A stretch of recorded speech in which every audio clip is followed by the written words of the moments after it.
Gjykata e Tiranës ka dënuar me 55 vite burg në total autorët e vrasjes së Edmond Papës. Gjykata ka caktuar 30 vite burg për Andrej Bode, ekzekutorin e biznesmenit Edmond Papa, për veprën penale, vrasje me paramendim e kryer në bashkëpunim, mbajtje pa leje e armëve, ndërsa 30 vjeçari Alban Belo u dënua me 25 vite burg për veprën penale, vrasje me paramendim e kryer në bashkëpunim. Dy të pandehurit do të kryejnë dënimin në një burg të sigurisë së lartë për shkak të rrezikshmërisë që ata paraqisin.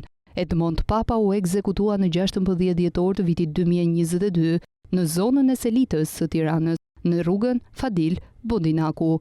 Autorët qëlluan 9 herë në drejtim të biznesmenit dhe u larguan menjëherë nga vendi i ngjarjes, teksa ky i fundit ndroi jetë gjatë rrugës për në spital. Edmond Papa ishte me precedent kriminale në Greqi, i dënuar për trafik droge dhe i skeduar më parë në Britaninë e Madhe. Vrasja e Edmond Papës u zbardh pak javë pasi ishte ekzekutuar. Arsyeja që çoi në vrasjen e tij ishte hakmarrja.